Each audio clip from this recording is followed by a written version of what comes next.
Hello, ചിഞ്ചസ് എഫ്എമ്മിലേക്ക് എല്ലാവർക്കും സ്വാഗതം. ആദ്യമായിട്ടാണ് ഈ ചാനൽ കാണുന്നതെങ്കിൽ ഒന്ന് സബ്സ്ക്രൈബ് ചെയ്തേക്കണേ. ഇന്നലെ പവിത്രത്തിൻ്റെ എപ്പിസോഡ് അവസാനിക്കുന്നത് അലക്കിക്കൊണ്ട് നിൽക്കുന്ന വേദയുടെ അടുത്തേക്ക് ജ്യൂസുമായിട്ട് വരുന്ന നന്ദിനിയാണല്ലോ. തുടർന്ന് ഇത് കണ്ട വേദ ചോദിക്കുന്നുണ്ട്, എന്താ പെട്ടെന്നൊരു മനംമാറ്റം എന്ന്. ഇത് കേട്ട നന്ദിനി പറയാണ്, താൻ എന്ത് ചെയ്താലും എല്ലാവരും കുത്തിത്തിരിപ്പായിട്ടേ കാണൂ എന്നും.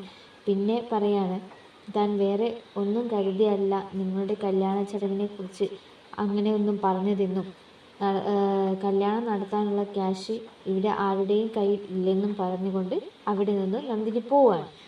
പിന്നീട് കാണിക്കുന്നത് ഉമ്മറപ്പടിയിലിരുന്ന് പത്രം വായിക്കുന്ന സുധാകരൻ്റെ അടുത്തേക്ക് ഓടി വരുന്ന അപ്പുമോളെയാണ്. സുധാകരൻ ചോദിക്കുന്നുണ്ട്, ഇത്ര രാവിലെ തന്നെ എവിടെ പോയി വരികയാണെന്ന്. അപ്പുമോൾ പറയാണ്, സ്വർണം ഉണ്ടാക്കുന്ന സ്ഥലത്ത് നിന്ന് വരികയാണെന്ന്.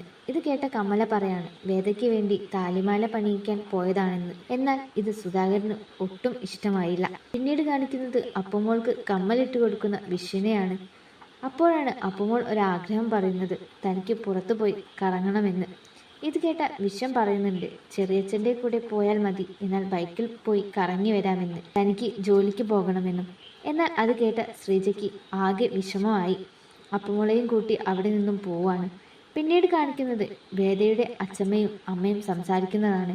അപ്പോഴാണ് അവിടേക്ക് ശ്രീകാന്ത് വരുന്നത്. അവർ സംസാരിക്കുന്നത് കേട്ടുകൊണ്ടാണ് ശ്രീകാന്ത് അവിടേക്ക് വന്നത്. ശ്രീകാന്തിന് വേദയോട് നല്ല ദേഷ്യവും, മറിച്ച് വിക്രമിന് വേദയോടല്ല ദേഷ്യം, മറിച്ച് വിക്രമിനോടാണെന്നും ഈ കല്യാണം നടക്കാൻ താൻ സമ്മതിക്കില്ല എന്നും പറ്റുമെങ്കിൽ വേദയെ തിരിച്ചു കൊണ്ടുവരികയും ദർശനുമായി വിവാഹം കഴിപ്പിക്കുകയും എന്നും അത് നടന്നില്ലെങ്കിൽ ഈ ഒരു ചടങ്ങിൽ താൻ പങ്കെടുക്കില്ല എന്നും പറയാണ്. പിന്നീട് കാണിക്കുന്നത് വീട്ടിലേക്ക് വന്ന വിക്രമിനോട് ഓരോന്ന് പറഞ്ഞു കൊടുക്കുന്ന നന്ദിനിയാണ്. പിന്നീട് കാണിക്കുന്നത് വർഷയുമായി ഫോണിൽ സംസാരിക്കുന്ന ശ്രീകാന്തിനെ. അപ്പോഴാണ് അവിടേക്ക് ശ്രീകാന്തിന്റെ അനിയത്തി വരുന്നത്.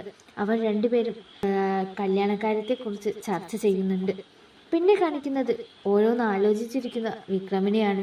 വിക്രമിന്റെ കൂട്ടുകാർ അവന് ചുറ്റുമിരുന്ന് ഓരോന്ന് സംസാരിക്കുന്നുണ്ട്. ഇതോടുകൂടി പവിത്രത്തിന്റെ എപ്പിസോഡ് അവസാനിക്കുകയാണ്. അടുത്ത എപ്പിസോഡുമായിട്ട് വരുന്നവരെ ടാറ്റാ, ബൈ ബൈ.